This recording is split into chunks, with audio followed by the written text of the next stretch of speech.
একটা মানুষ কত ভালো হলে তাহলে সাকিবিয়ানরা তাকে এত পছন্দ করছে। সাকিবিয়ান কেন, যে কোনো মানুষ তাকে পছন্দ করবে, কারণ দেবদা ওটা। তো আমার এখন বক্তব্য হচ্ছে দেবদাকে কেন সাকিবিয়ানরা এত পছন্দ করে বন্ধুরা। তার কারণ হচ্ছে দেবদা প্রতি মুহূর্তে, প্রতিনিয়ত, প্রতি জায়গায় একটা অদ্ভুত জিনিস তৈরি করেছে। নিজের ভালো মানসিকতা, নিজের পরিচয়, যেটা একদম ডিফারেন্ট, যেটা একটা প্রচণ্ড ভালো মানসিকতার পরিচয়।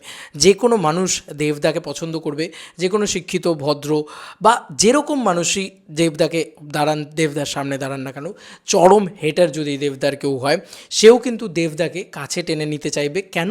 কারণ একবার যদি দেবদার সামনাসামনি হয়, সামনাসামনি হতে হবে না। এই যে শাকিব খানের একটা সিনেমা কলকাতায় মুক্তি পাচ্ছে, দেবদার সঙ্গে সঙ্গে টুইট করলেন, ওনার কি যায় আসে ওনার টুইট করার জন্য। তার আগে বলি দেবদাকে কেন এত পছন্দ করে, তার জন্য কিন্তু একটা বড় ভূমিকা রয়েছে দেভিয়ান্স বা দেব ফ্যান্সের। তারা কিন্তু শুরুতেই চাইলে, দেবদা কিন্তু এই মন্তব্যটা করার তো সময় লাগবে, তাকেও তো সেই মন্তব্যটা করার সুযোগ দিতে হবে। সেই সুযোগটা কিন্তু তাকে দেওয়া হয়নি। তার আগে সুযোগ হচ্ছে দেভিয়ান্সের। তাকে তুফান নিয়ে কথা বলতে সুযোগ দিলে তবে সে তুফান নিয়ে কথা বলবে, কিন্তু তার আগে দেভিয়ান্সদের সুযোগ ছিল। তারা চাইলেই যথেষ্ট নেগেটিভিটি করতে পারতো শাকিব খানকে নিয়ে, বা শাকিব খানকে অপমান করতে পারতেন। কিন্তু এই দেভিয়ান্সরাই কোনোভাবে অপমান করলেন না শাকিব খানকে। শাকিব খানকে উল্টে আরও বড় দেখালেন, খুব ভদ্র দেখালেন। এবং এই যে আমি আজকে একটা ভিডিও তৈরি করলাম ধিতাং ধিতাং দিনতানা দেবদার গানের একটা মোমেন্টে, সেখানে আমি দেখতে পেলাম যে তারা দুষ্টু কোকিল গানটাকে লাগিয়েছে, এবং দেবদা দুষ্টু কোকিল লাভ লাভ লাভ এইটা দেওয়া হয়েছে। মানে এটা দেব ফ্যান্স থেকে করা হচ্ছে। তো বোঝা যাচ্ছে যে শাকিব খানকে তারা কতটা রেসপেক্ট করে। তো কেন করছে? তারাও যখন রেসপেক্টটা করছে, আয়নায় যেরকম মুখ দেখবে সেরকমই মুখ ফিরত পাবে। তো তারা সঙ্গে সঙ্গে বাংলাদেশ থেকে, শাকিব খানের ফ্যান ফলোয়িং থেকে, তারা কিন্তু সঙ্গে সঙ্গে দেবদাকে সাপোর্ট করা শুরু করে দিয়েছে সেই মুহূর্ত থেকেই।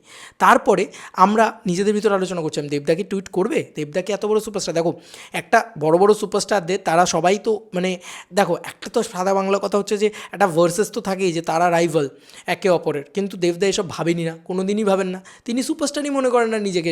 মানে উনি বাংলা ইন্ডাস্ট্রি, আজকে আমাদের ওয়েস্ট বেঙ্গল বক্স অফিসের সব থেকে বড় সুপারস্টার, তো উনি মনেই করেন না যে উনি সুপারস্টার। উনি নিজেকে বলছেন আমি সুপারস্টারই নয়, বুম্বাদা রয়েছেন, জিদ্দা রয়েছে, এইভাবে উনি সম্মান জানান সবাইকে। আমরা সবাই জানি যে অ্যামাজন অভিযানটা কার ঝুলিতে রয়েছে, আমরা সবাই জানি যে এরকম হিউজ বক্স অফিস কার ঝুলিতে রয়েছে। কিন্তু এই যে দেবদা, আমরা সবসময় নিজেরা আলোচনা করছিলাম যে দেবদা কি টুইট করবে শাকিব খানকে নিয়ে, কিন্তু দেবদা মানে একদম অবলীলায় টুইট করেছেন শাকিব খানকে নিয়ে। শুধু টুইট করেছেন তাই নয়, ভদ্রতা, সভ্যতা বজায় রেখেছেন। এবং শাকিব খানকেও যখন দেবদার কথা জিজ্ঞেস করা হচ্ছে, শাকিব খানও কিন্তু দেবদাকে কাছের মানুষ বলেছেন। শাকিব খান যদিও এখানকার সমস্ত আর্টিস্টকে, যত বড় বড় সুপারস্টার রয়েছে সবাইকেই কিন্তু শাকিব খান ভালোই বলেছেন, মানে খারাপ কাউকে বলেননি। তবে দেবদাকে কাছের মানুষ বলেছেন, ওটা কোথাও গিয়ে something, being a Dev fan আমার কাছে খুব স্পেশাল। তো কোথাও গিয়ে এগুলো মিলিয়ে দাঁড়াচ্ছে কি বিষয়টা, ব্যাপারটা দাঁড়াচ্ছে হচ্ছে খুব মিষ্টি একটা, খুব মধুর একটা বিষয় দাঁড়াচ্ছে। কিন্তু ভালো করে লক্ষ্য করলে এটা দেখা যাবে যে এই কারণেই কিন্তু সাকিবিয়ানরা কোনো দিন দেবদাকে নিয়ে ছোট করে না, দেবদাকে অপমান করে না। এবং দেবদার ফ্যান্সরাও, মানে কেন শাকিব খানের ফ্যান্সরা দেবদাকে এত পছন্দ করে, কেন তারা চাইছে বাংলাদেশ থেকে, এবং বাংলাদেশের অজস্র পেজ আছে যারা দেবদাকে নিয়েই পোস্ট করা শুরু করেছে, শুধুমাত্র দেবদাকেই সাপোর্ট করা শুরু করেছে, শুধুমাত্র শাকিব খানকে এই গোটা ফ্যান বেস এবং দেবদা সাপোর্ট করছেন বলে। তো একটা ভালোবাসা দিয়ে দেবদা একটা কথা বলেছিল, আমার লাস্ট এই কথাটাই বলার, যে দেবকে কোনো দিন টাকা দিয়ে কেনা যাবে না, দেবকে কোনো দিন ভয় দেখিয়ে কেনা যাবে না, দেবকে কিনতে গেলে ভালোবাসা দিয়ে কিনতে হবে। আর দাদা এটাতেই বিশ্বাস করে। তো দাদা সবসময় সবাইকে ভালোবাসা দিয়েই উজাড় করে দেয়, ভালোবাসাটা উজাড় করে দেয়, ভালোবাসার হাতটা বাড়িয়ে দেয়। আমি শিওর যে কাউর দিকে যদি তুমি ভালোবাসার হাত বাড়িয়ে দাও, তাহলে সে তোমার দিকে ভালোবাসার হাতটা বাড়িয়ে দেবেই, সে তোমাকে ভালোবাসতে বাধ্য। তো এটা একটা দারুণ মুহূর্ত, দারুণ মোমেন্ট কোথাও গিয়ে। তো এই জন্যই আমার মনে হয় যে এই মানে ইন্ডিয়া ভার্সেস বাংলাদেশ এত কিছু হোক, এত কিছু হোক, বাট শাকিব খানের ফ্যান্সরা এবং দেবদার ফ্যান্সরা এক হয়ে রয়েছে। কি সুন্দর না?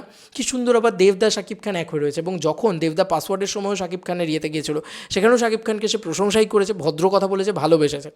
এবং যখন যে মোমেন্টে শাকিব খানের সাথে দেবদা যখন শাকিব খানকে নিয়ে পোস্ট করেছে, বারংবার পোস্ট করেছে, তখনও কিন্তু মানে নিজের সোশ্যাল হ্যান্ডেলসেও শাকিব খানকে প্রশংসাই করেছে। অনেক বছর আগের কথা বলছি, সেই সময়। তো যাই হোক, এটাই মানুষ, দেবের পরিচয়। এবং মানুষ যদি কেউ ভালো হয় না, তাকে সবাই সব জায়গায় ভালোবাসে। তো এই কারণেই হয়তো এই দুটো ফ্যান বেসের কোনো ঝামেলা নেই, শাকিব খান দেবের কোনো ঝামেলা নেই, ইভেন কি মানে ফ্যান বেসদেরও কোনো ঝামেলা নেই। তোমাদের আর কি মতামত এন্টায়ার ভিডিওটাকে নিয়ে জানিও কমেন্ট সেকশনে। চলো বন্ধুরা, নতুন কোনো ভিডিওতে দেখা হবে, বাই।